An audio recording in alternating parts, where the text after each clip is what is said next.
જય દ્વારકાધીશ મિત્રો. હરિઘરમાં ગંગા ઘાટ ઉપરનું આ દ્રશ્ય છે, જેમાં લાખોની ભીડ હતી.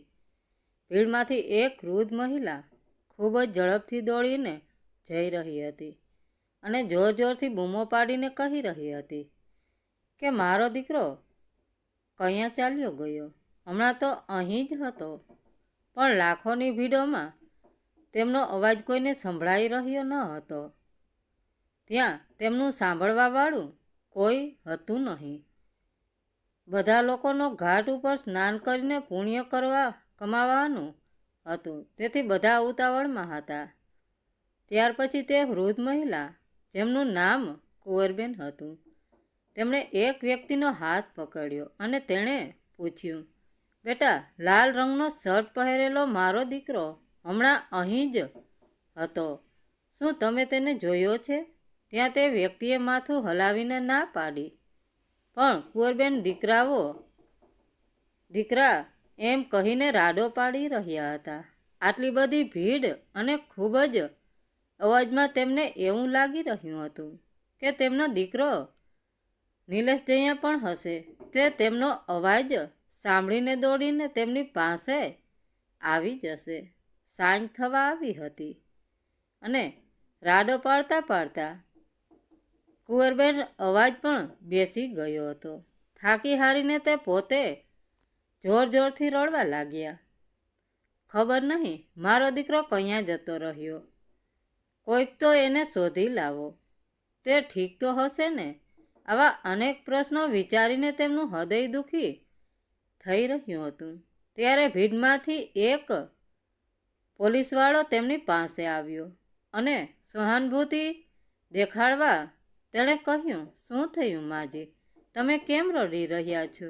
અરે ખબર નહીં મારો દીકરો ક્યાં ચાલ્યો ગયો. થોડીક વાર પહેલાં તો તે મારો હાથ પકડીને મારી પાસે ઊભો હતો. મારી ચિંતા કરવાની કોઈ જરૂર નથી. તમે મારી સાથે આવો, હું લાઉડસ્પીકર ઉપર એનાઉન્સમેન્ટ કરાવી દઉં છું. તમારો દીકરો જલ્દીથી જ મળી જશે. તે પોલીસવાળો કુંવરબેનનો હાથ પકડીને તેમને લાઉડસ્પીકર સુધી લઈ ગયો અને એક ખુરશી આગળ કરીને બોલ્યો, આવો માજી, અહીં બેસી જાઓ, થોડું પાણી પી લો. કુંવરબેન ખૂબ જ ઝડપથી પાણી પીને ઊંડો શ્વાસ લઈને બોલ્યા, બસ બેટા, મારા દીકરાને શોધી લાવો, તમારું ભલું થશે. પોલીસવાળાએ કહ્યું, માજી, મને કહો કે તમારા દીકરાની ઉંમર કેટલી હશે? 40 વર્ષનો છે મારો દીકરો. પોલીસવાળો, જે પોતાની ડાયરીમાં બધી જાણકારી લખી રહ્યો હતો, તે આ સાંભળીને ચોંકી ગયો. લખતા લખતા તેની બહેન ત્યાં જ થંભી ગઈ. થોડી વાર તે પોતાના સાથી પોલીસવાળાને જોતો અને થોડી વાર પછી તે કુંવરબેન સામે જોતો. શું થયું બેટા, તમે કેમ લખતા નથી? લખો ને, તેનું સાચું નામ નિલેશ છે. કુંવરબેનની વાત સાંભળીને તે પોલીસવાળો ફરીથી લખવા લાગ્યો, માજી, તમે ક્યાંના છો? બેટા, હું કાલાવાડ ગામમાં રહું છું. પોલીસવાળાએ લાઉડસ્પીકર ઉપર એનાઉન્સમેન્ટ કરાવી દીધું. એકવાર નહીં પણ ઘણી બધી વાર એનાઉન્સમેન્ટ કરાવ્યું, પણ કુંવરબેનના દીકરાના કંઈ પણ સમાચાર મળ્યા નહીં. હવે તો અંધારું થઈ ગયું અને બેઠા બેઠા નિરાશ થઈ ગયેલા કુંવરબેનને વિચારીને પોલીસવાળા પાસે ફરી દોડી ગયા કે એકવાર ફરીથી હું એનાઉન્સમેન્ટ કરાવી દઉં. ત્યાં જઈને જોયું તો બંને પોલીસવાળા એકબીજા સાથે વાતો કરી રહ્યા હતા અને તેમની વાતો સાંભળીને કુંવરબેન એકદમ ચિંતિત થઈ ગયા. તેમણે જોરથી રાડ પાડી, નહીં બેટા, મારો દીકરો એવો છે જ નહીં. તમે ખોટું સમજી રહ્યા છો. મારો દીકરો આવું ક્યારેય ન કરી શકે. નાનપણમાં તો કોઈ ભીડવાળી જગ્યા પર તે મારી આંગળી ક્યારેય છોડતો ન હતો અને આજે આટલી ભીડમાં તે મને એકલી છોડીને નહીં નહીં. આવું બોલતા બોલતા કુંવરબેન ફસડાઈને જમીન પર બેસી ગયા અને પછી વિચારવા લાગ્યા, આ લોકો સાચું તો નહીં કહી રહ્યા હોય ને? આડા દિવસે હું વહુને દરેક નાની મોટી વાતોમાં દખલ કરતી હતી. ક્યાંક તેની સજા તો મને મારા દીકરાએ નથી આપી ને? મારા દિમાગમાં એટલું પણ ન આવ્યું કે જે દીકરો મારી ખાંસીની દવા પણ નથી લાવી શકતો તે મને અહીં હરિદ્વાર દર્શન કરવા માટે કેમ લઈ આવ્યો? અને એ વહુ જેને મારું રસોડામાં જવાનું પણ ખટકતું હતું અને ઘરમાં રહેવાનું પણ, જેની તીખી નજર મારા હૃદયના ધબકારા તેજ કરવા માટે કાફી હતી, તે વહુ મને હરિદ્વારના દર્શન કરવા માટે આવતા જોઈને એટલી ખુશી કેમ હતી? હું પાગલ મારા દીકરા અને વહુની ચાલને સમજી કેમ ન શકી? કુંવરબેન નિરાશ થઈને પોતાનું માથું પકડીને ત્યાં બેસી ગયા અને મનમાં ને મનમાં વિચારવા લાગ્યા કે ભૂલ મારી જ હતી કે મારા દીકરા ઉપર આટલો વિશ્વાસ કર્યો. અને નિલેશના પિતાજીના ગુજરી ગયા બાદ મેં મારું પોતાનું ઘર અને બધી મિલકત મારા દીકરા અને વહુના નામે કરી દીધી. હું એ વિચારતી રહી કે આખરે મારા ગયા પછી બધું એમનું જ છે ને, તો મારા રહેતા જ હું મારા બધા કામ પતાવી દઉં તો સારું. પણ મને કયા ખબર હતી કે મારો પોતાનો દીકરો આવા બધા વિચાર કરીને કુંવરબેન રડવા લાગ્યા.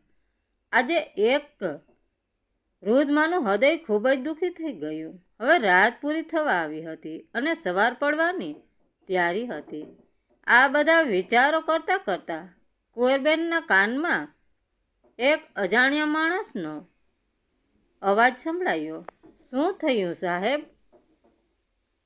આજે ફરી એક દીકરો પોતાની વૃદ્ધ માને આ ભીડમાં છોડીને ચાલ્યો ગયો, એવું કહેતા એ પોલીસવાળાએ કુંવરબેનની તરફ જોયું. ઈશારો કરીને તેમને ઓલ્ડ એજ સેન્ટર હોમમાં છોડી આવવા માટે કહ્યું.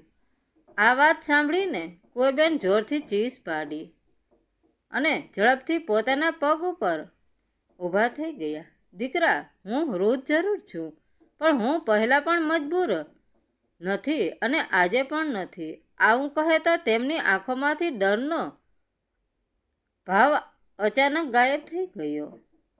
પોલીસવાળાએ કુંવરબેનને રોકવાની ઘણી બધી કોશિશ કરી. માજી, તમારા ઘરનું પૂરું સરનામું જણાવો, અમે તમારા દીકરાને શોધી લઈશું. પરંતુ કુંવરબેન ત્યાં રોકાયા નહીં અને જોતામાં ભીડમાં ગાયબ થઈ ગયા. પોલીસવાળા સોચતા રહી ગયા, પણ આટલી બધી ભીડમાં તેમને શોધવાનું શક્ય પણ નહોતું. કુંવરબેન વૃદ્ધ જરૂર હતા, પરંતુ તેમના હૃદયમાં આજે પણ ખુદારી જીવતી હતી. તે કોઈના ઉપર બોજ બનીને જીવવા નહોતા માગતા. કુંવરબેન ઝડપથી પોતાના ડગલા માંડી રહ્યા હતા. દિમાગમાં ઉથલપથલ મચી ગઈ હતી કે હું હવે ક્યાં જાઉં. સવારનો સમય હતો અને ભૂખ પણ જોરદાર લાગી હતી. સામે જોયું તો એક ચાની લારી હતી. તેમણે સાડીના પાલોમાંથી થોડા રૂપિયા બહાર કાઢ્યા અને ચાવાળાને આપ્યા. તેમાંથી એક કપ ચા અને એક નાનું બિસ્કિટનું પેકેટ લઈને એક ઝાડ નીચે મૂકેલા બાકડા પર જઈને બેસી ગયા. ચા પીતા પીતા કુંવરબેન પોતાના ભૂતકાળને યાદ કરવા લાગ્યા અને તેમને તે દિવસ યાદ આવી ગયો જ્યારે તેમના દીકરાને પહેલીવાર તેમણે પોતાના ખોળામાં લીધો હતો અને તે ભાવિ ભોર થઈને એ વિચારવા લાગ્યા કે કેવી રીતે મેં તેને ચાલવાનું શીખવાડ્યું અને બોલવાનું પણ શીખવાડ્યું. કેવી રીતે તે પોતાના દીકરાની એક એક વસ્તુ ધ્યાન રાખતા હતા. પોતાના બાળકને પોતાની આંખોથી દૂર પણ નહોતા થવા દેતા અને જોતામાં એટલો બધો મોટો થઈ ગયો કે તેની પોતાની માની પણ જરૂર ના રહી. વિચારો કરતાં કરતાં ચા પણ ઠંડી થઈ ગઈ હતી, પરંતુ તે ઠંડી ચા અને તેની સાથે બિસ્કિટ મીઠા લાગી રહ્યા હતા. ચા પીતા તેમનું ધ્યાન તે ઝાડ ઉપર બેઠેલા પક્ષીઓને કલવ કરી રહેલા તેના બચ્ચા તરફ ગયું. કુંવરબેનને ખૂબ જ ધ્યાનથી જોયું કે એક ચકલી પોતાના બચ્ચા સાથે પોતાના માળામાં બેઠી હતી. એ ચકલી થોડી દૂર ઉડીને જતી અને પાછી આવતી અને આવીને એ પોતાની ભાષામાં વાત કરતી. કદાચ એ પોતાના બાળકોને શીખવાડી રહી હતી કે આ રીતે ઉડી શકાય છે, પરંતુ તેના બાળકો ડરી રહ્યા હતા. ત્યારબાદ પોતાના બાળકોને ઉડવાનું શીખવાડવા માટે તે ચકલીએ તેના બચ્ચાને માળામાંથી ધક્કો માર્યો.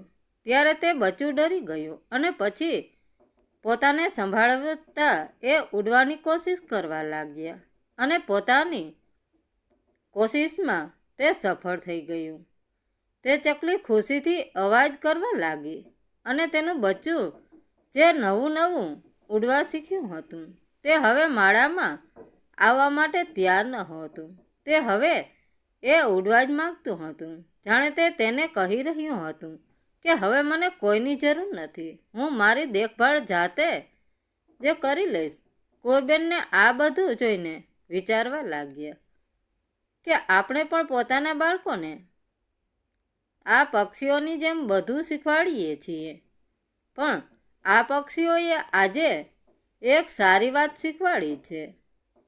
બાળકોને લાયક બનાવવા એ આપણી ફરજ, પણ ના તો આપણે પોતાના બાળકો ઉપર નિર્ભર રહેવું જોઈએ કે ના તો પોતાના બાળકોને આપણા પર નિર્ભર રહેવા દેવા જોઈએ.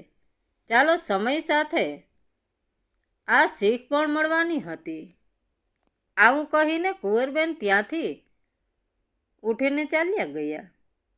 ઘણીવાર સુધી ચાલ્યા પછી તે એક જગ્યાએ આવીને ઊભા રહી ગયા, જ્યાં જોર જોરથી આવી રહેલા અવાજે તેમનું ધ્યાન પોતાની તરફ આકર્ષિત કર્યું. તે બાજુ જોયું તો એક આધેડૂનો માણસ ઊભો હતો, જે પોતાની દુકાનમાં ચા બનાવતો કોઈ વ્યક્તિ ઉપર ગુસ્સો કરી રહ્યો હતો. તેની પાસે ઊભેલા છોકરાઓ તેને કહી રહ્યા હતા, મહારાજ, જલ્દી કરો ને, પરોઠા બનાવતા કેટલી વાર લાગશે? અમને કોલેજ જવા માટે મોડું થઈ રહ્યું છે. કુંવરબેનને સામે નજર ઉપાડીને જોયું તો ત્યાં એક ખૂબ જ મોટી કોલેજ હતી. થોડી વાર ઊભા રહો, હમણાં જ બનાવી દઉં છું. આ મારો માણસ પણ ધંધાના સમયે અત્યારે પોતાના ગામડે જતો રહ્યો છે, તે દુકાનદારે ગુસ્સા ભરેલા અવાજમાં કહ્યું. કુંવરબેને વિચાર્યું કે તે દુકાનદારને થોડી મદદની જરૂર છે, એટલે તેઓ દુકાનદાર પાસે ગયા અને ત્યાં જ જઈને બોલ્યા, બેટા, જો તને વાંધો ના હોય તો આ છોકરાઓ માટે હું પરોઠા બનાવી દઉં. કુંવરબેનની વાત સાંભળીને તે દુકાનદાર થોડો વિચારમાં પડી ગયો. એટલે કુંવરબેન બોલ્યા, બેટા, આ દીકરાઓને જમાડીને મારા મનને શાંતિ મળશે અને મારી પણ મદદ થઈ જશે. તું ચિંતા ન કરીશ, હું તારી પાસેથી એક રૂપિયો પણ નહીં લઉં. આવું કહીને કુંવરબેને પરોઠા બનાવવાનું શરૂ કર્યું અને તે છોકરાઓને ખવડાવ્યા. બધા યુવકો ખૂબ જ આનંદથી તે પરોઠા ખાઈ રહ્યા હતા. ત્યારે તેમાંથી એક યુવકે કહ્યું, અરે વાહ, આટલા સ્વાદિષ્ટ પરોઠા તો અમે પોતાની જિંદગીમાં ક્યારેય પણ ખાધા નથી. ખૂબ જ મજા આવી ગઈ. યુવકોના મોઢે વખાણ સાંભળીને મહારાજ ખૂબ જ ખુશ થઈ ગયા. પછી કુંવરબેન ત્યાંથી જઈ રહ્યા હતા. ત્યારે મહારાજ બોલ્યા, માજી, તમે મારે ત્યાં કામ કરશો? તેની વાત સાંભળીને કુંવરબેન હસીને બોલ્યા, બેટા, કામ તો હું કરવા માગું છું, મને કામની જરૂર પણ છે, પરંતુ જ્યારે તમારો માણસ પાછો આવી જશે ત્યારે મારે કે તમારા માણસને બેમાંથી એક જણને નોકરી છોડવી પડશે. આ વાતની ચિંતા તમે ના કરશો. મારી પાસે ઘણા બધા કામ છે. તમે કયા રહો છો? દુકાનદારે પૂછ્યું. ત્યારે કુંવરબેન વિચારમાં પડી ગયા અને પછી ઉદાસી ભરે અવાજમાં બોલ્યા, મારું કોઈ ઠેકાણું નથી. બેટા, અત્યારે તેમની વાત સાંભળીને મહારાજ બોલ્યા, તો ઠીક છે માજી, તમે અહીં જ કામ કરો અને રાત્રે દુકાનમાં ગાદલું નાખીને તેના પર સૂઈ જજો. મહિનાના 8,000 રૂપિયા સાથે ખાવા પીવાનું પણ આપીશ અને તમારી રહેવાની વ્યવસ્થા પણ અહીં થઈ જશે. દુકાનદારે આટલું કહ્યા પછી કુંવરબેનને નોકરી કરવા માટે તૈયાર થઈ ગયા અને જ્યારે કુંવરબેનને પરોઠા બનાવવાનું શરૂ કર્યા ત્યારે તે પરોઠા જે ખાતા તે પોતાની આંગળી ચાટતા રહી જતા. જોતજોતામાં કુંવરબેનના પરોઠાની ચડિયા આંખ આ કોલેજમાં થવા લાગી. કોલેજની રજા પછી પરોઠા ખાવાવાળા લોકોની લાઈન લાગી જતી હતી. કુંવરબેનના અનુભવી હાથથી તે એક પછી એક જલ્દી પરોઠા બનાવવા જતા હતા. કુંવરબેનના આવ્યા પછી પહેલા જ દિવસે મહારાજે અડધા જ દિવસમાં આખા અઠવાડિયાની કમાણી કરી લીધી હતી. બધાને જમાડ્યા પછી કુંવરબેને પોતે પણ ખાવાનું ખાધું. પોતાની મહેનતથી આ આવકથી પેટ ભરીને ખાઈને આજે કુંવરબેનને એક અલગ જ પ્રકારની શાંતિ મળી રહી હતી. કોલેજમાં આવનાર યુવકોને જોઈને કુંવરબેનના મનમાં વારંવાર પોતાના 15 વર્ષના પૌત્ર વિકીની યાદ આવી જતી અને તે વિચારતા કે થોડા વર્ષો પછી મારો વિકી પણ આટલો મોટો થઈ જશે અને આ મોટી કોલેજમાં ભણવા માટે આવશે.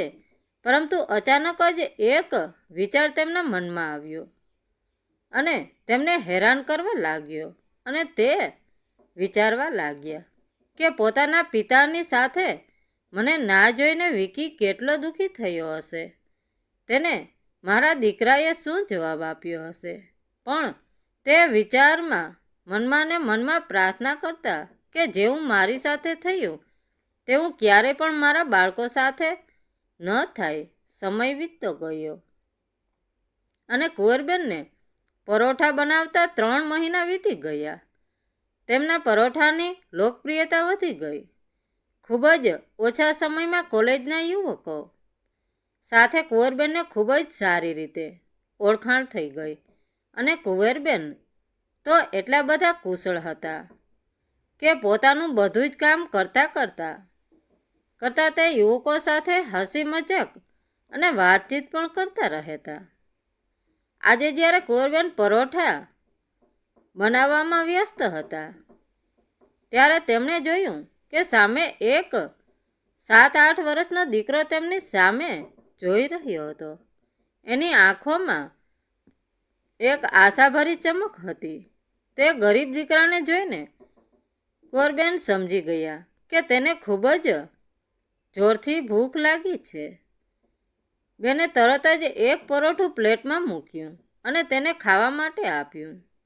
પરંતુ તે જ સમયે મહારાજ ત્યાં પહોંચી ગયા અને કુંવરબેનને આવું કરતા જોઈને તેમના ઉપર ખૂબ જ ગુસ્સે થયા. અહીં શું મેં કોઈ ધર્મશાળા ખોલીને રાખી છે જ્યાં કોઈ પણ આવીને મફતમાં ખાવા માંડશે? મને પૂછ્યા વગર તમે મારી દુકાનમાંથી આ છોકરાને મફતમાં પરોઠું કેમ આપ્યું? આ સાંભળીને કુંવરબેન દુઃખી થયા અને બોલ્યા કે મારા પગારમાંથી કાપી લેજો, પણ હું આ લોકોને ભૂખ્યા નથી જોઈ શકતી. એ તો મેં જોઈ લીધું. એટલે તમે કહી રહ્યા છો કે મારા પગારમાંથી કાપી લેજો, અને જો મેં ના જોયું હોત તો તમે મારી દુકાનને લૂંટાવી દીધી હોત. મહારાજનું કુંવરબેનને આવું ખરું ખોટું સાંભળાવતા કોલેજના યુવકોને ગમ્યું નહીં અને તે યુવકો કુંવરબેનની તરફેણો કરતા મહારાજને કહેવા લાગ્યા કે આ માસી તમારાથી મોટા છે અને તમે એમની સાથે આવી રીતે વાત કેમ કરી રહ્યા છો? ત્યારે મહારાજે તેમને ગુસ્સાથી કહ્યું, નોકર છે તો તેમની સાથે નોકર જેવું જ વર્તન થશે. આટલી વાત સાંભળીને કુંવરબેનના સ્વાભિમાનને ઠેસ પહોંચી.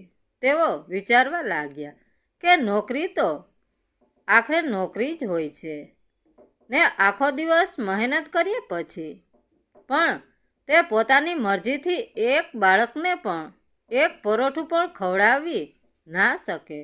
કોઈની ગુલામી કરવી કુંવરબેનના સ્વભાવમાં નહોતું અને ત્યારે જ એમણે નિર્ણય કરી લીધો કે હવે તે પોતાનું કામ જાતે જ શરૂ કરશે અને પોતાની રીતે જીવશે. જે પણ થાય તે સારા માટે જ થાય છે એવું વિચારીને કુંવરબેન એક નવો પડકાર ઝીલી લીધો. પરંતુ આ વખતે તે એકલા ન હતા.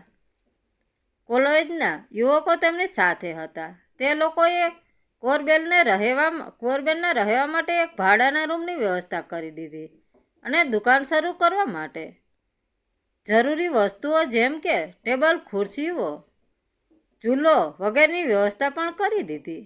કુંવરબેનનો પાછળના 3 મહિનાનો પગાર આ બધું કામ માટે પૂરતો હતો.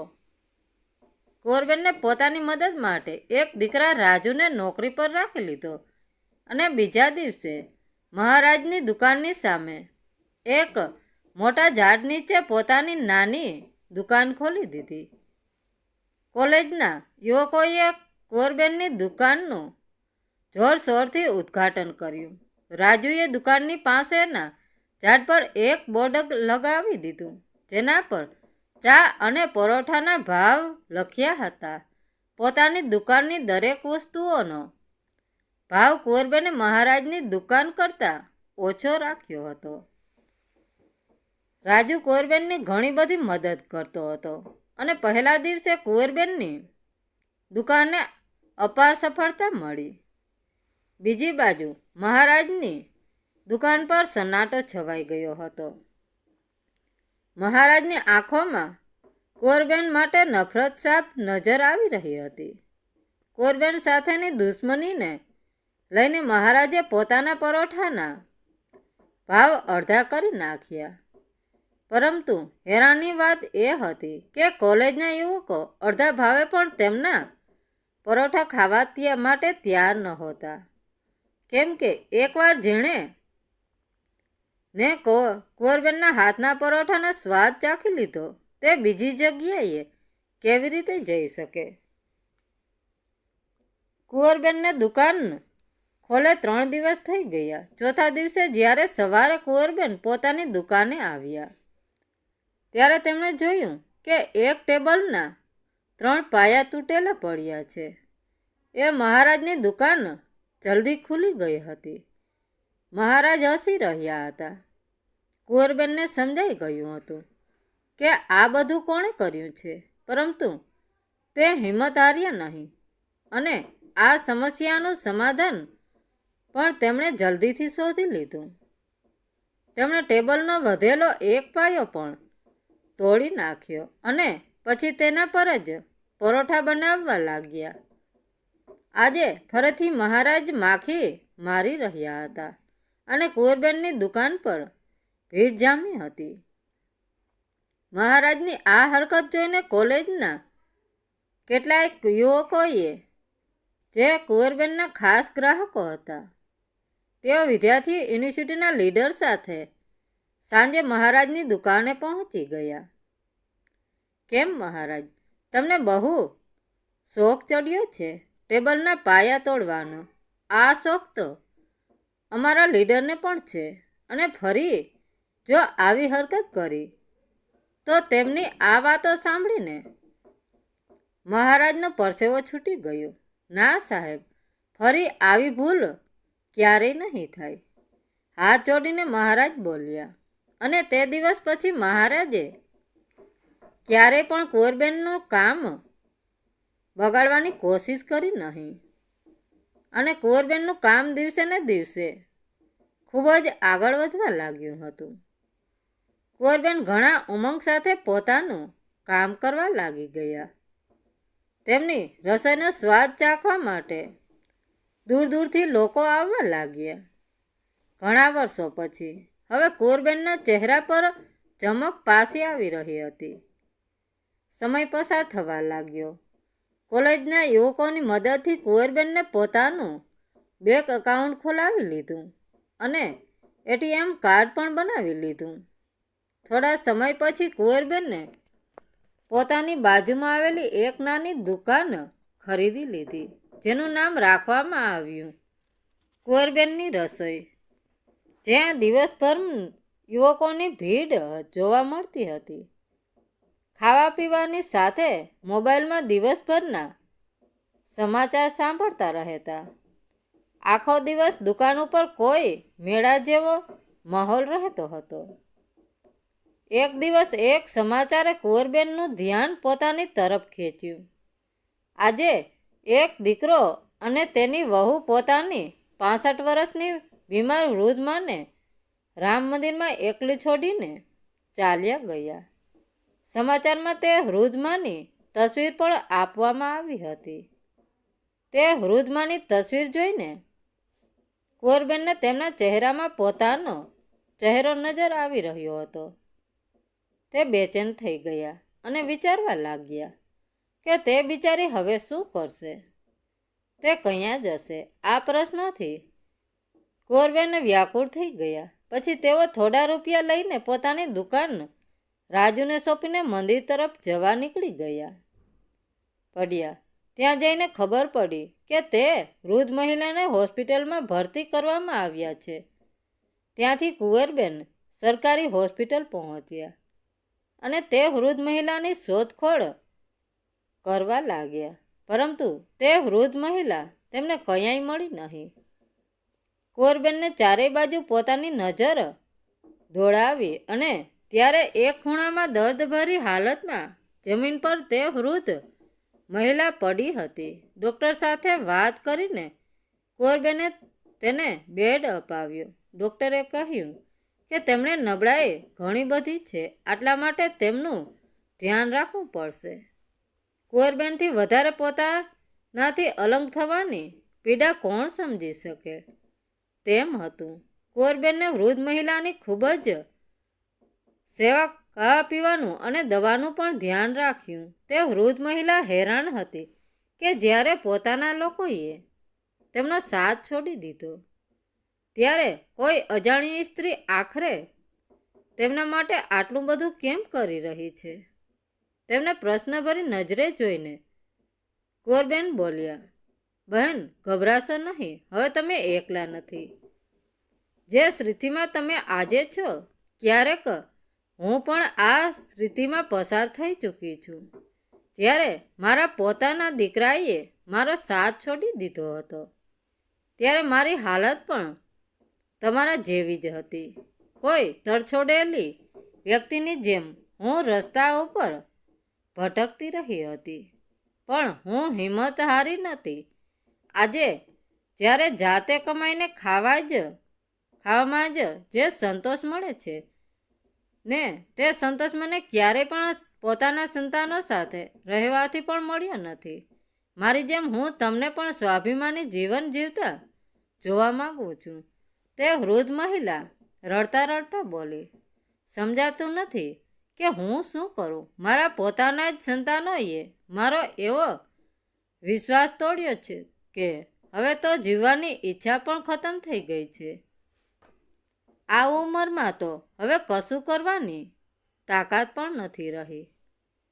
ત્યારે કુંવરબેને તેમના માટે ફળ કાપ્યા અને તેમની સામે રાખીને કહ્યું, અરે પહેલાં તમે ઠીક તો થઈ જાઓ, ત્યાર પછી તમે બધું જ કામ કરી શકશો. હવે તમે એ કહો કે તમે આ તમારી બહેન સાથે રહેવાનું પસંદ કરશો, પરંતુ તમે મારી મદદ કેમ કરવા માગો છો? તે વૃદ્ધ મહિલાએ પૂછ્યું. એટલે હસતા હસતા કુંવરબેન બોલ્યા, હું મારી એવી દરેક બહેનોને મદદ કરવા માગું છું કે જેમને આવી અવસ્થામાં બેઘર કરવામાં આવી છે. આ સાંભળીને તે વૃદ્ધ મહિલા કુંવરબેન સાથે જવા માટે તૈયાર થઈ ગયા. પોલીસવાળાએ જ્યારે તેમનું નિવેદન લેવામાં આવ્યું ત્યારે તે વૃદ્ધ મહિલાએ જણાવ્યું કે મારી બહેન મને લેવા માટે આવી ગઈ છે. બીજી બાજુ કુંવરબેન ડૉક્ટર સાથે વાત કરીને હોસ્પિટલની બધી જ ફોર્માલિટી પૂરી કરી દીધી. ડૉક્ટરે કેટલી દવાઓ અને ખાવા પીવામાં ખાસ ધ્યાન રાખવાની વાત કહીને તે વૃદ્ધ મહિલાને હોસ્પિટલમાંથી રજા આપી દીધી. તે વૃદ્ધ મહિલાનું નામ જમનાબા હતું.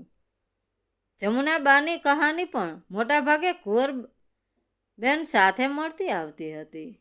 તેમના પતિનું મૃત્યુ 5 વર્ષ પહેલાં જ થઈ ગયું હતું. તેમના 2 પુત્રો હતા.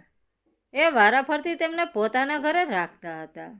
એટલા માટે નહીં કે તે બંને પોતાની મા સાથે રહેવા માંગતા હતા, પરંતુ એટલા માટે કે પોતાની માનો બોજ કોઈ ઉઠાવવા માંગતું નહોતું. જમનાબાઈએ દિવસ રાત જોયા વગર પોતાના બાળકોની સંભાળ રાખી હતી. પોતાની ઈચ્છાઓ બાજુમાં રાખી હતી. પોતાના બાળકોની ઈચ્છાઓને મહત્વ આપ્યું. પોતાના સુખ દુઃખ ક્યારે પણ જોયું નહીં. પણ જ્યારે તે માની સંભાળ રાખવાનો વારો આવ્યો ત્યારે બંને દીકરાઓ આનાકાની કરવા લાગ્યા. થોડા સમય પહેલાં જ તેમનો મોટો દીકરો તેની પત્ની અને બાળકો સાથે વિદેશ ચાલ્યો ગયો. હવે બધો જ ભાર નાના દીકરા ઉપર આવી ગયો હતો. પોતાની માની દવાઓ ખર્ચ કરવો હવે તેને ભારે પડી રહ્યો હતો. માત્ર પુત્ર વધુથી પોતાની સાસુનું દિવસભરનું કામ થઈ શકતું ન હતું. પોતાની માની ખાંસીનો અવાજ તેના દીકરા અને વહુને ખૂંપી રહ્યો હતો. એટલા માટે પોતાની માની જવાબદારીથી મુક્ત થવા માટે તેનો દીકરો તેમના મંદિરમાં છોડીને ચાલ્યો ગયો હતો. પરંતુ હવે કુંવરબેનને મળ્યા પછી જમનાબાની અંદર પણ એક નવી આશાનો સંચાર થઈ રહ્યો હતો. તેમને લાગવા લાગ્યું કે હવે તેઓ આ દુનિયાને એકલા નથી. સંપૂર્ણ રીતે ઠીક થયા પછી જમનાબા કુંવરબેન સાથે કામ પર જવા લાગ્યા. કુંવરબેન જે રસોઈ બનાવતા હતા તેમાં અથાણાની જરૂર વધારે પડતી હતી અને તે અથાણા તેઓ બહારથી મગાવતા હતા. આ જોઈને જમનાબાઈએ જણાવ્યું કે તેમને ખૂબ જ સારું અથાણું અને પાપડ બનાવતા આવડે છે. આ સાંભળીને કુંવરબેન ખૂબ જ ખુશ થયા અને રાજુને પૈસા આપીને તે અથાણું બનાવવા માટેનો બધો જ સામાન મગાવી લીધો. ત્યાર પછી જમનાબાઈએ ખૂબ જ સારું અથાણું બનાવ્યું અને જ્યારે કોલેજના યુવકોએ પરાઠા સાથે તે અથાણું આપવામાં આવ્યું ત્યારે યુવકો અથાણાના વખાણ કરતા થાકતા નહોતા. તેની સાથે સાથે કુંવરબેનને બીજી દુકાનો પર પણ અથાણું સપ્લાય કરવાનું શરૂ કરી દીધું અને જેનાથી તેમની આવક વધવા લાગી. હવે જમનાબાનો આત્મવિશ્વાસ પણ વધવા લાગ્યો હતો અને થોડો સમય પછી કુંવરબેનને જમનાબા સાથે મળીને એક નાનકડું ઘર પણ ખરીદી લીધું હતું. તેમણે તે ઘરનું નામ રાખ્યું હતું આપણું ઘર. બંને બહેનોએ ભેગા મળીને એક ઝુંબેશ ચલાવી. કોઈ પણ સાર્વજનિક સ્થળ પર જ્યારે કોઈ વૃદ્ધ વ્યક્તિને મળતું કે જેમણે મજબૂરીના કારણે પોતાનું ઘર છોડવું પડ્યું હોય કે તેમના સગા સંબંધીઓએ તેમને ઘરની બહાર કાઢી મૂક્યા હોય, તે લોકો માટે તેમણે લીધેલા ઘરના દરવાજા હંમેશા ખુલ્લા જ રહેતા. ધીરે ધીરે તેમના ઘરમાં નવા સભ્યો આવવા લાગ્યા. અથાણાની સાથે જમનાબાઈએ પાપડ બનાવવાનું કામ પણ શરૂ કરી દીધું અને ઘરના બધા જ સભ્યો તેમને આ કામમાં મદદ કરવા લાગ્યા. કુંવરબેનને પોતાનું ઘર છોડે 6 વર્ષ થઈ ગયા હતા, પણ આજે તે સંતુષ્ટ હતા. પોતાની સાથે સાથે તે બીજાની જિંદગી સુધારવાનું પણ કામ કરી રહ્યા હતા. આજે જ્યારે કુંવરબેન પરોઠા બનાવવામાં વ્યસ્ત હતા ત્યારે તેમને એક અવાજ સંભળાયો. માં, બોલ દીકરા, શું જોઈએ છે? મને તારી દાદીમાં જોઈએ છે. કુંવરબેનને જ્યારે પોતાની નજર ઊંચી કરીને જોયું તો તે જ જોતા જ રહી ગયા. સામે જે દીકરો ઊભો હતો તેને ઓળખવો મુશ્કેલ હતો. ત્યાર પછી કુંવરબેને પોતાના કરુણાભરે અવાજમાં કહ્યું, વિકી, તું મારો વિકી છે? મેં ખૂબ જ મોટો થઈ ગયો છે. તો આવું કહેતા તેઓ વધારે કાંઈ બોલી શક્યા નહીં અને તેમની આંખોમાંથી આંસુની ધાર વહેવા લાગી. બધું કામ પડતું મૂકીને કુંવરબેન ઝડપથી પોતાના પૌત્રોને ભેટી પડ્યા. ત્યારે તેમના કાનમાં એક પરિચિત અવાજ સંભળાયો, જેને સાંભળવા માટે કુંવરબેન વર્ષોથી તરસી રહ્યા હતા. તું કયે ચાલી ગઈ હતી માં? કુંવરબેનને જ્યારે ઉત્સાહથી જોયું તો તેમનો દીકરો અને વહુ પાસે જ ઊભા હતા. તે બંને થોડા કમજોર લાગી રહ્યા હતા. તેમના ચહેરા પરથી રોનક ગાયબ હતી.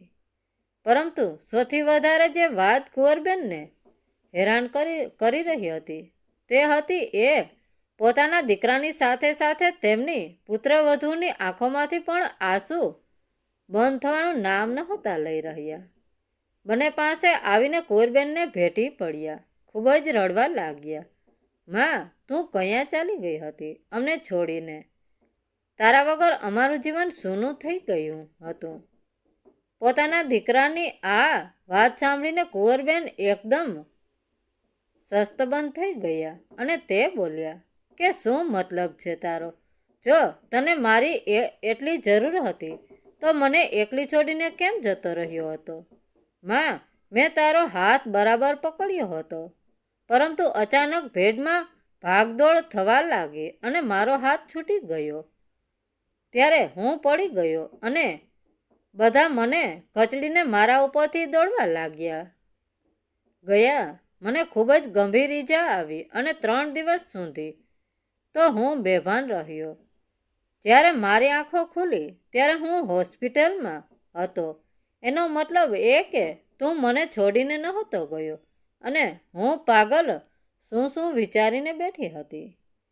કુંવરબેન સ્થાના બંધ થઈને ઊભા હતા.